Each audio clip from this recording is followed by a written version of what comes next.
Christoph, it's really nice to have you here in Jakarta. I'm delighted to be here. Yeah, because we have been talking about this for quite a few years, and when we were in Cambridge, and you, I know that you are I feel very guilty. I admit my schedule is so impossible that it Yes. has taken a while, but I'm really happy Yeah. to be here. fully understand. That's why we have been very patiently waiting, because we believe that good things are worth waiting for. And I think your visit to Jakarta is very timely, although it's a bit belated, because there's really a lot of things happening in this country. For one thing, the presidential election is coming up just next month, around the corner.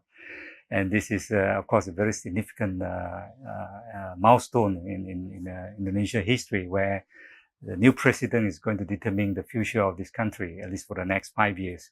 And I'm sure the same thing, that your part of the world is now also going through very interesting and exciting development with the Brexit issue and so on. I would choose a different word than exciting, but yes. Well, exciting depending on how you view it. But I think given that backdrop of Indonesia being one of the big countries in terms of the population in the ASEAN region, and obviously there's a lot of influence, a lot of dynamics that actually can spin out from Indonesia that can affect the other smaller countries. So even if you talk about the focus about the future of the big players, in a global sense, Indonesia has always been positioned as going to be a very significant economic player. Yeah. So they've been, analysts, they've been consulting house, have been giving a lot of prediction, including even the investment bankers, Goldman Sachs and so on. They say that Indonesia by the year 2030 will be the fourth largest economy in the world. So with that kind of context, I think it is really good that, you as the director of Cambridge Judge Business School, be able to come down to at least have a sense of what's happening in this very exciting country. I use again the word exciting, but also to get to know the local business community, which you already had the chance to meet them when they were in Cambridge, when we were, bringing every year 30 to 40 of the business leaders and also government leaders to Cambridge for our Cambridge ASEAN Global Leadership Programme. But I think nothing big's coming down here and really showing your face and getting to see what's happening. If you're looking at even the landscape of Jakarta, I don't know, when was the last time you were in Jakarta? When was the last time you were in Jakarta? 10 years ago. So do you see any difference, when you were touching down in Jakarta and when you were taking a ride from the hotel? Actually, I came for the first time to this country in 1994. Right. And in 1994, I did a project with Jarom in Kudus. Jarom Group. When I was at INSEAD, my previous institution, I came to Indonesia regularly. Right. And have a campus it's in very Singapore. clear that I think the changes in Jakarta are breathtaking. Yeah. It's a completely different feeling to be in the city now than it was even 15 years ago. But some of probably the familiar, impressions about the traffic jam in Jakarta.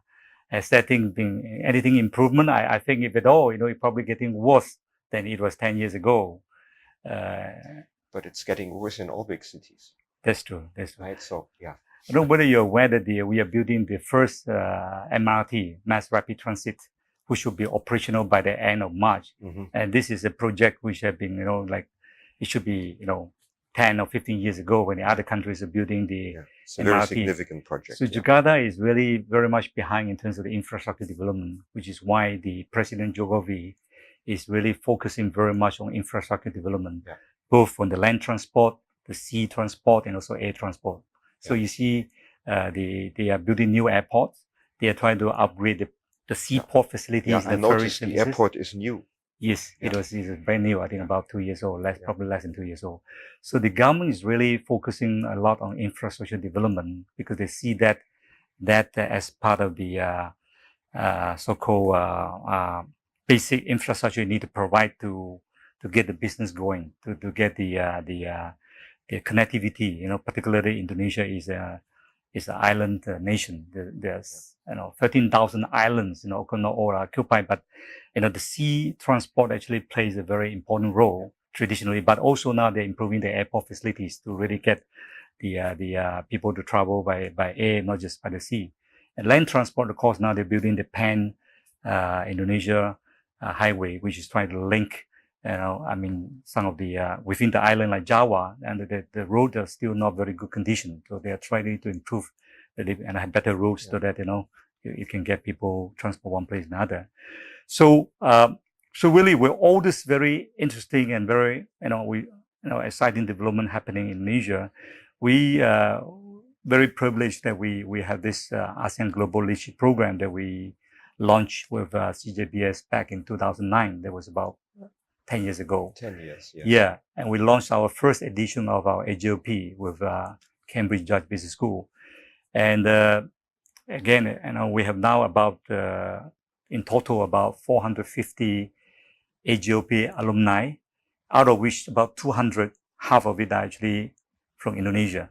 Mm-hmm. So we have a pretty big group of Cambridge AGLP alumni here in Indonesia. And they are all the CEOs, board of directors, and board of commissioners of big conglomerates, large state-owned enterprise, government ministries and agencies. These are really the policy makers and the movers and shapers of the business mm-hmm. and the policies. So, and of course, we, having run this program for the last 8 editions over the period of 10 years, we realized that actually there are a number of things which we can further engage this alumni group in whatever capacity and whatever kind of initiative. So really want to get a sense of your view in terms of what you think are some of the things that CJBS or Cambridge Judge can actually further engage this alumni of our AGLP. Do you have any thoughts that we I have several thoughts on this. Well, first I would say if I was American, I would say, oh, let's do a wonderful marketing campaign to these 150 people who we know and we can get to them. And so we will sell them all kinds of add-on stuff. Right. But that's not the way we think. We are trying to distinguish ourselves by having impact on the clients that we're working with. Right. So for me, the ideal continuation of the program, which we are obviously delighted with, would be to engage in some sense that actually helps the organizations of our alumni to get some tangible benefit. Right. That's really where we are trying to develop ourselves, to not just sell courses, but to engage with our clients in ways where they really get problem-solving help, where they are able to do things that otherwise they wouldn't be able to do. So that would be an opportunity that we would be very interested in, because that would be compatible with what we're trying to build as an organization. Now, in terms of the broader strategy, we are trying to build a hub in Southeast Asia. Okay. Now that will be in China, but it will be in southern China, close to the border to ASEAN. Okay. And now China is such a big, important animal right next to the borders of ASEAN. Right. That you cannot ignore. And we are a very small organization. We can't have multiple hubs, but right. we want one in southern China. So, not in Beijing or Shanghai, but close to the border to Vietnam, and in Shenzhen. That's what we're working on. And we're currently trying to get the broader university to allow us to do it. Okay. So when you set up a regional hub in Shenzhen, you're talking about putting a team of people with some faculty actually physically based in that hub? Yes, so that would include that we have a team of people there, and it would be a location where we can engage with clients from there, because we have a team. It's just 3-4 hours right. by plane away. Mm-hmm. And ultimately we would offer a degree program from there. We have been actually, early on you talked about creating the impact, Christoph. Actually, this is actually really the mission, also the objective when we set out this AGLP. It is not just a nice 5-day program where people get away from the office country. Oh yeah, I agree. Of course, important that they should enjoy the experience of Yeah. the Cambridge hospitality, the culture and ambient. But I think more than that is when they get back to their home country and their organization, what are they going to do? Or maybe some of the one or two, great ideas they pick up or inspiration they pick up and try to work it through. I think that is something that probably you've always been talking about, like innovation doesn't have to be a big bang approach, but it's the kind of little bit of improvement, in a very consistent, very sustainable manner. So I think again, people may just pick up some ideas, may not be a genius idea per se, but it's something very relevant to the needs of the organization. I agree. And they are committed to go back and put resources in terms of trying to work it through. Yeah. So that is the kind of a bit of that gap that we feel that we haven't really addressed it in terms of the follow-up and follow-through. The program is structured in a way that we are trying to have impact. However, at the moment, the follow-on is left to the participants. Right. And they step back into very busy lives because they're senior managers.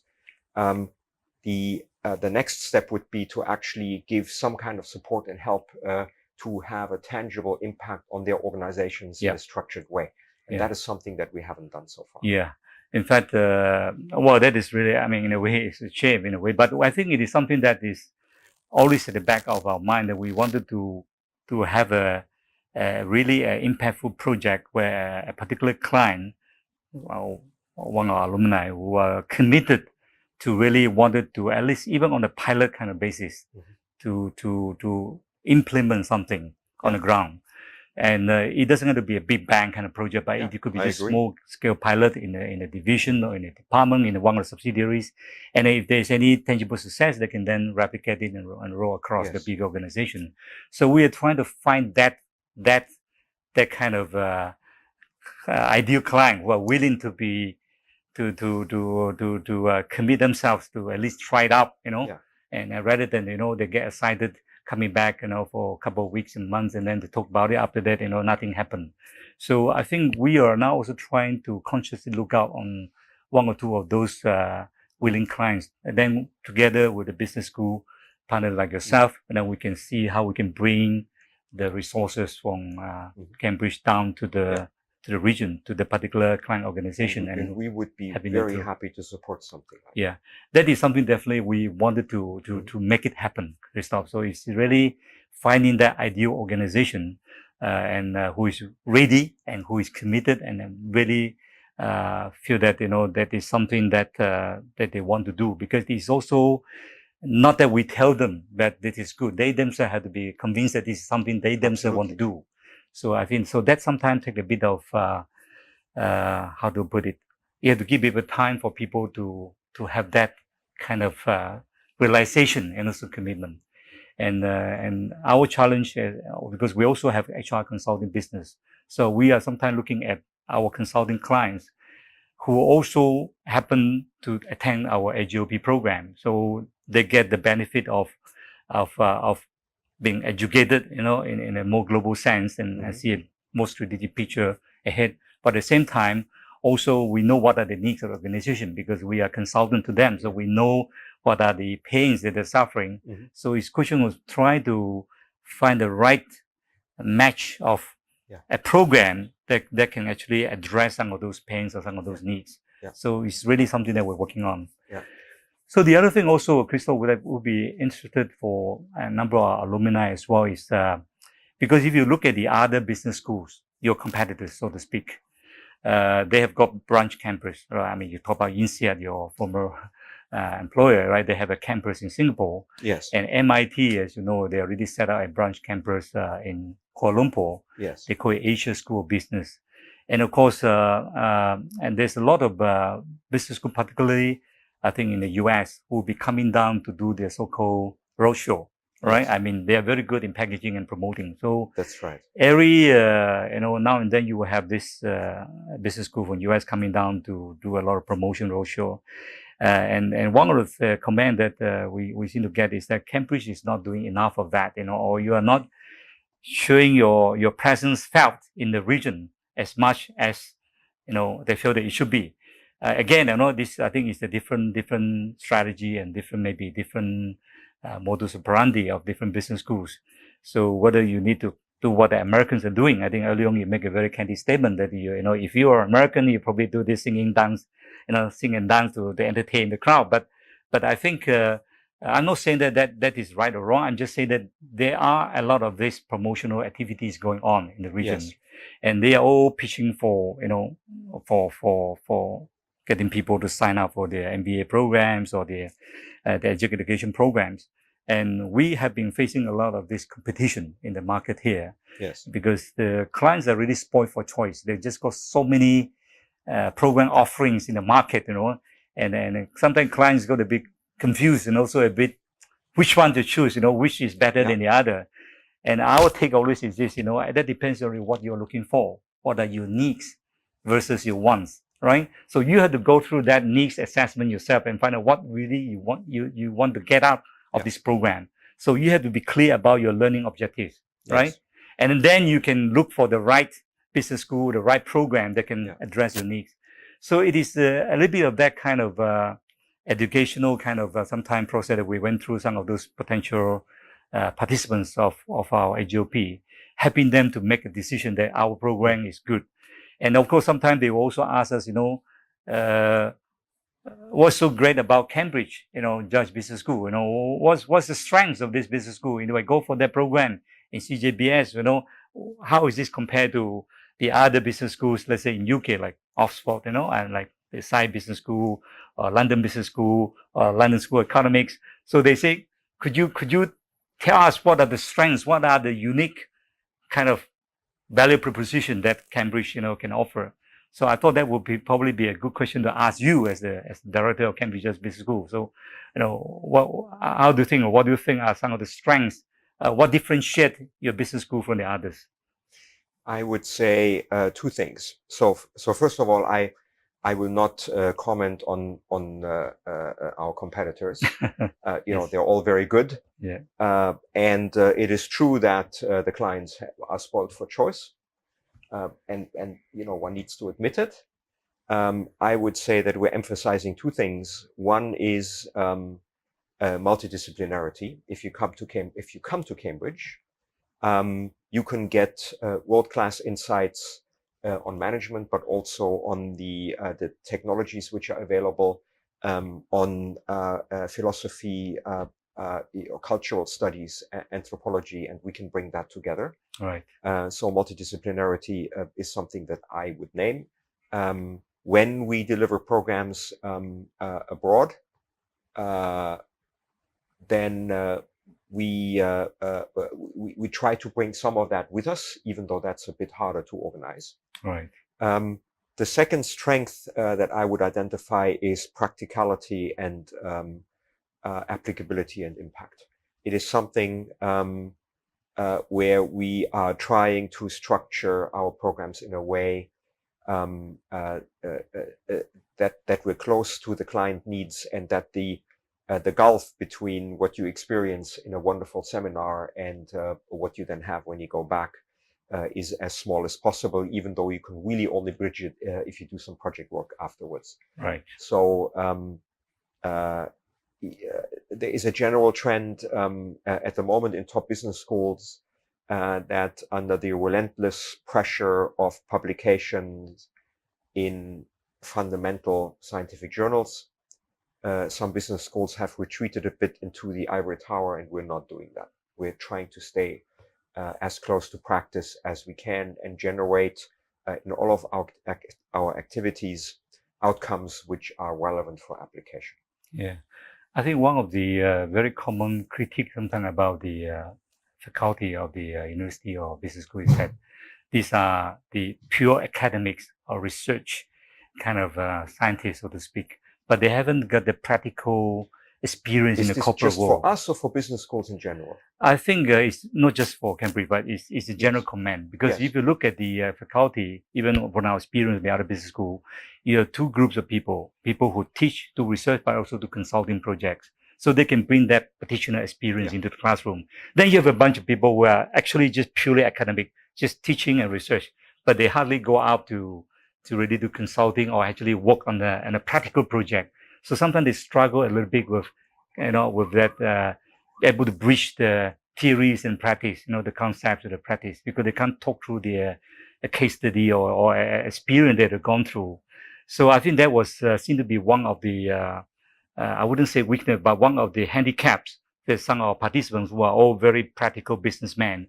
They go there, they enjoy hearing some of the theories and concepts, but I also want to hear some real life war stories of how do you make the theories work? How do you apply that concept? Yeah. So I think that is something that probably I want to get some comment so from you. I am aware of that criticism, and that criticism is true. That in the world of leading business schools today, the pressure to do research has led to a situation where people get hired into faculty positions based on research methodological prowess rather than practical experience. Right. We see specialization in all industries, and the specialization pressure is in that direction, which is very dangerous because it drives you into the ivory tower and away from practicality. Yeah, that's where I'm going at. Some business schools have tried to solve this by having two classes of people: the academic people, and then they have a bunch of consultants. And I won't name any of our competitors, even in separate organizations, who deliver teaching. Right. And that has worked for a while. However, I think that is very dangerous. Because if you separate the research from the teaching, then after a while, what you get in teaching is no different from the consultants, because it has nothing to do with the knowledge engine. It defeats the purpose of what a business school should really be, even though, again, I admit the criticism, and it comes from a general competitive pressure. We are under competitive pressures as other organizations are as well. Yeah. So we are explicitly taking a different route. So we are not building a separate group of people who will deliver the teaching.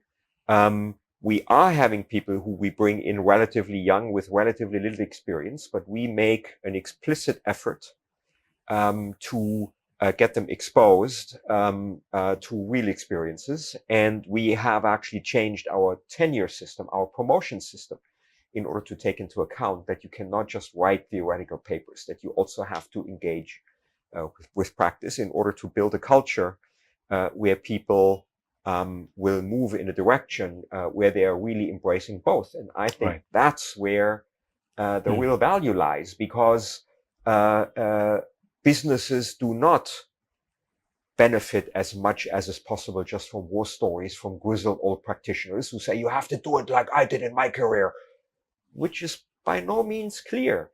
If something worked for me in my career, it may not at all work for you. Yeah. When you listen to people talk about their experience, they cannot judge how much their experience transfers to others. And that's where academic knowledge actually brings genuine value.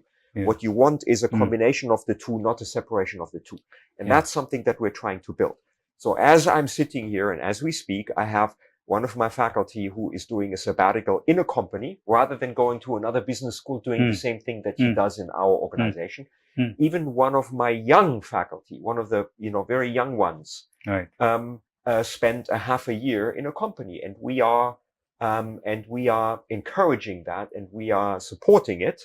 5 years ago, I had one of my young people do this, and then he didn't come back because he worked in a software startup, and it was so exciting, that he ultimately decided that he wanted to stay there. Good for him. And so good for him, exactly. And rather than see this as a failure, I see this as a success. These are just some examples of how we are trying to address a limitation of business schools, which you are entirely correct in pointing out. Yeah, I think the point that I want to drive at, Christoph, is really people want something practical, because not many people are intellectually inclined to theorize and to concept. I mean, by right, when you were at the senior level, that was actually one of the competencies that you should have, be able to conceptualize even your strategy. And so it's not everything got to be operational kind of thing, right? Yes. So in fact, that's why the challenge sometimes we tell the participants is that you are too strong in implementation, operation, and so on. You need to get out and back to the business school and just think back and think, reflect, I agree. And sometimes you owe it to them to take them out of their comfort zone and force them to think. I know people would like to get a list of you have to do A, B, C, D, and then it's fine. Yeah. But that's not good enough for somebody who is in a senior leadership position in an organization, because A, B, C, D may be exactly the wrong thing. You need to know contingencies. Right. You need to know the underlying reasons why you have A, B, C, D. Yeah. And whenever you talk about underlying reasons with the contingencies, under which cases you actually want to be F, G, H, A, right. Right there you are conceptualizing. Yeah. So senior people do need conceptualization, but and that's what we need to bring them. That is their responsibility to learn how to do. But of course, we need to do it in a way which is tightly linked to practice. We can't just throw theories at them. I absolutely agree with you. Yeah.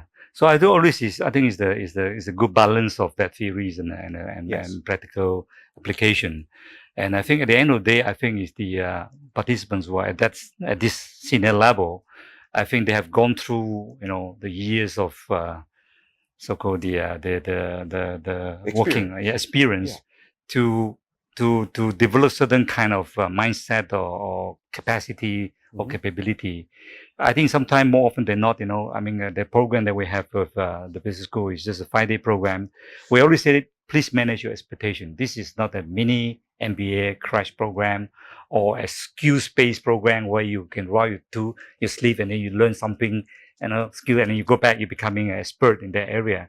It's really, I think, an opportunity for them to really sit back and reflect and exchange ideas, experience with their fellow classmates. Of course, you can have a good debate with the professors and so, which is part of that, the interesting part of that, being a student again. But also, I think there's a lot of learning they can share among the people in the room. It's a very important part of the program. I agree. So we consciously encourage people to do that kind of peer learning and sharing. Okay, good. So I think we obviously have been, very delighted to collaborate with Cambridge Judge as well. We have this, 8 years, 8 editions, in a continuous run, except for a brief break of 2 years for good reason. But we value that partnership because we found that sometimes it's difficult to find the right business school who can understand and also appreciate really the problems on the ground here. We know the problem here because we are closer to our participants and some of them are our clients. So we know in and out what are the issues and problems. So we need a business school partner who are very open-minded to be able to work with us. So it's like a team effort, right? The business school have the strengths in terms of your expertise in designing that particular module session. But we will need to connect some of those, the needs on the ground to be able to, for you guys to customize whatever your program, which is what a custom program is all about, be able to customize to fit the needs of that particular set of clients. So I think this is the kind of partnership that we enjoy in terms of we are all co-designing. We will not stop challenging each other, right? Because more often than not, I particularly, I have been a very difficult partner sometimes for the program directors or even some of the faculty because they ask very difficult questions sometimes for the good reason, because I have to be convinced. Okay.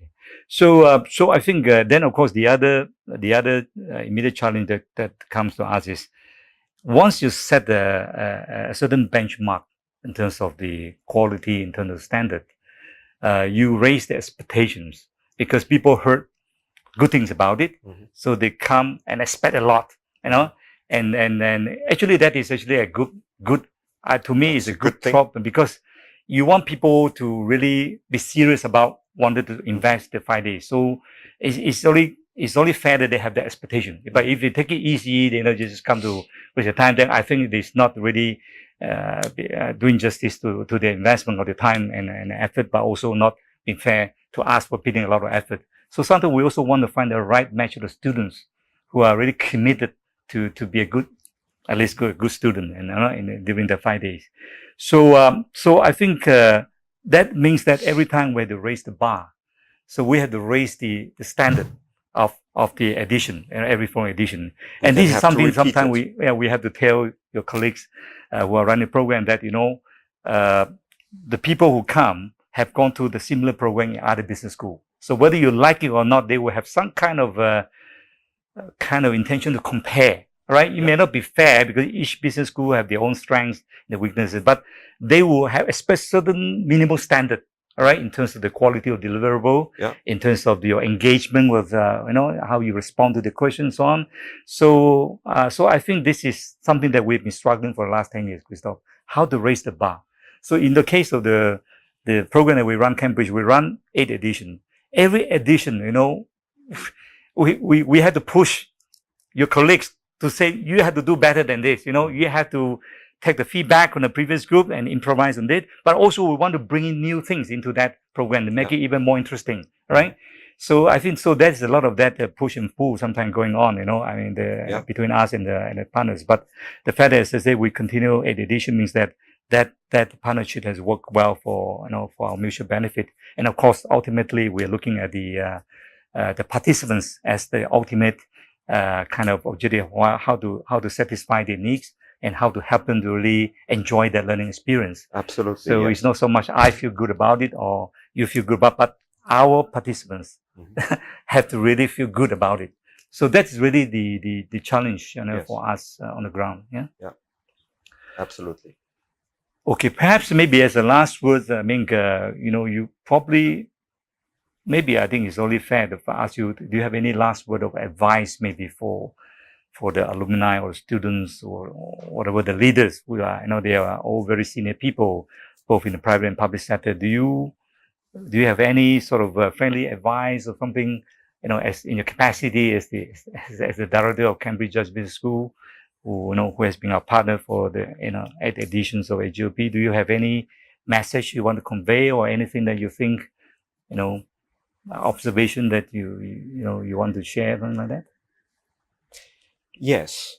You have mentioned earlier that we actually have a very impressive and influential group of alumni who are extremely well placed in the economy of Indonesia. And Indonesia is a rising power in Southeast Asia.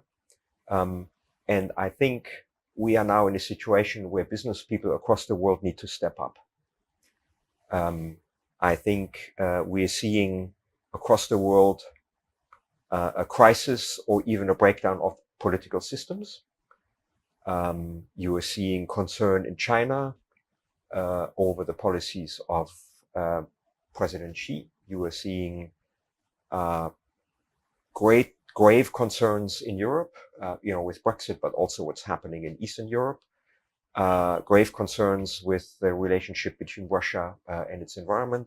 Right. I think you are seeing literally a breakdown of the political system in the United States. And I'm choosing these words consciously. And we are having a bit of a crisis in ASEAN in continued collaboration.